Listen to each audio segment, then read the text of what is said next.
Bonjour. Donc, dans cette séquence vidéo, nous allons faire l'algorithme de PGCD. Donc, le PGCD, c'est pour le plus grand commun diviseur entre deux nombres entiers.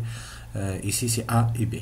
Donc, dans cet exercice, il nous montre la méthode à utiliser pour calculer ou bien pour calculer le PGCD. Donc, la méthode, elle consiste en quoi? Elle consiste en trois étapes. Et c'est une méthode itérative, ça veut dire il y aura des répétitions, des boucles. Donc la première chose, on va tester est-ce que A est égal à B. Donc si A est égal à B, alors le PGCD de A et B, c'est A. Ou bien c'est B, puisqu'ils sont égaux. Donc c'est la fin de la méthode. C'est-à-dire ici, c'est bon, on termine, on a trouvé le PGCD. Sinon, si dans le cas où A n'est pas supérieur à B, le premier cas de la différence, si la valeur de A est supérieure à B, à celle de B, donc on va remplacer A par A moins B. Et on va revenir à 1. Donc c'est ici qu'il y a la boucle, on va revenir à 1.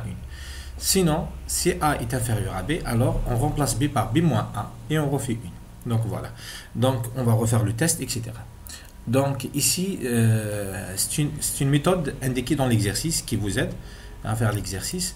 Donc si vous voulez qu'on applique cette méthode sur deux nombres, on va choisir A égale à 10, B est égal à 2. Donc le PGCD ici, donc on va voir ici A est supérieur à B. Donc ça implique que A devient 1 moins B qui est égal à 8. On refait. Donc cette fois-ci A est égal à 8 et B est égal à 2. La même chose, A supérieur à B. Donc, ça implique A va devenir A moins B, qui est égal à 8 moins 2, qui est égal à 6. A est égal à 6 et B est égal à 2. On refait toujours A est supérieur à B.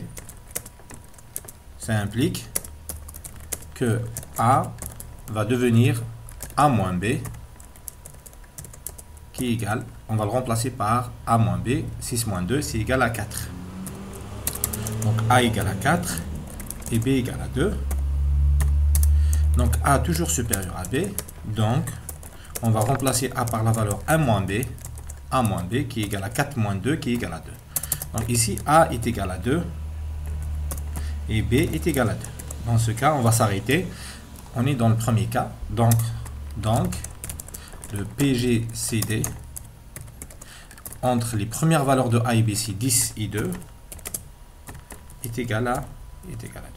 Maintenant, ici, c'est un pseudo-algorithme. On a expliqué le principe.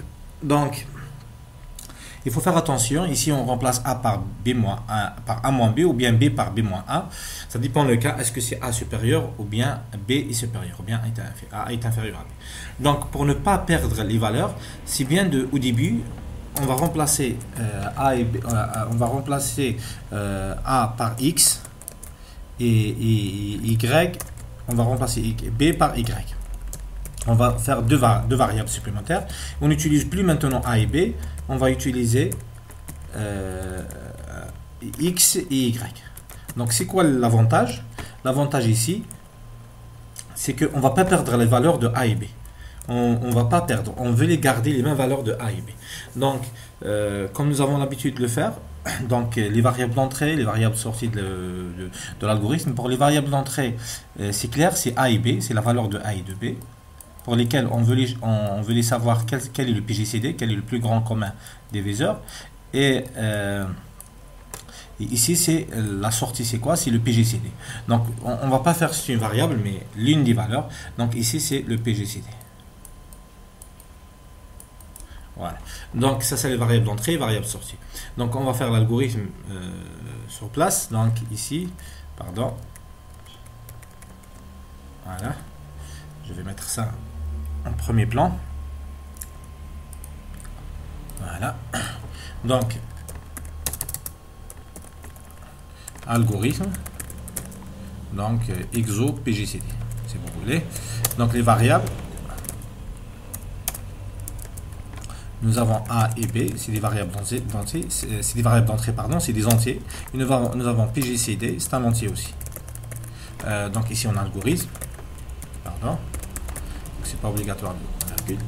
Donc le début de l'algorithme et la fin de l'algorithme. Donc ici on doit faire lire A et B, A et B, et à la fin on va afficher la valeur de A et B, pardon, de PGCD, la variable PGCD. Voilà. Donc comment on va faire pour établir, pour transformer dans la partie traitement, pour transformer cette méthode en algorithme? Réellement ici on refait le test, à chaque fois on refait le test de A égale à B. Donc si A égale à B, on va sortir de la méthode et on va dire c'est quoi le PGCD, c'est la valeur de A. Donc premièrement on va remplacer A par X, et on va remplacer Y par B par Y. Donc, et on va faire, donc on va pas faire un test si A est égal à B ou bien si X est égal à Y. Donc il faut répéter tant que A est différent de B.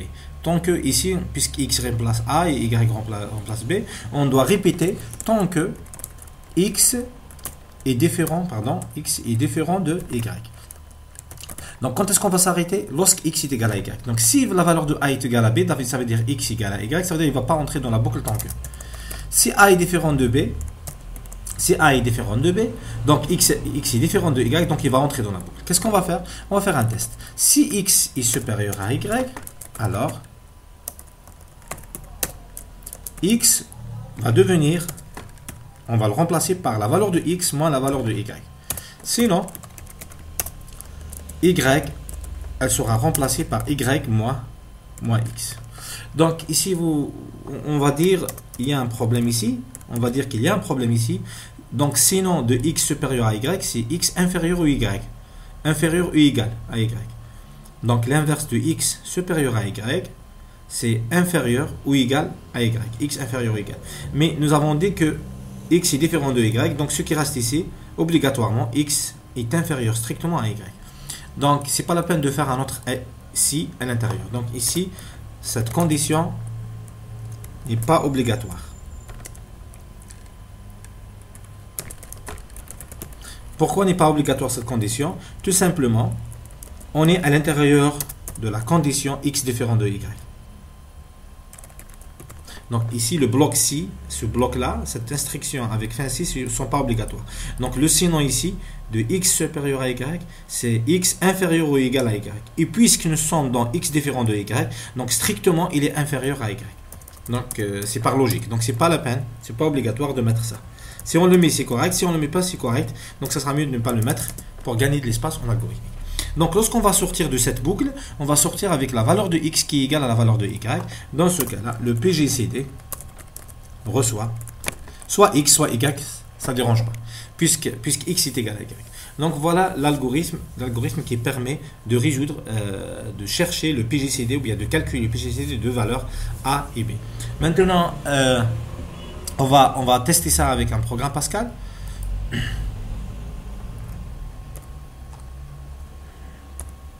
Je vais effacer la notation. Donc, on va tester par un programme Pascal ici. Donc, on va traduire. Algorithme, ça se traduit en programme. Exo PGCD, c'est un identificateur. UseSwing CRT, ça c'est pour la bibliothèque. Les variables, nous avons A et B. Ici, j'ai oublié de déclarer X et Y, donc il faut les ajouter. C'est des variables intermédiaires. Donc, on va faire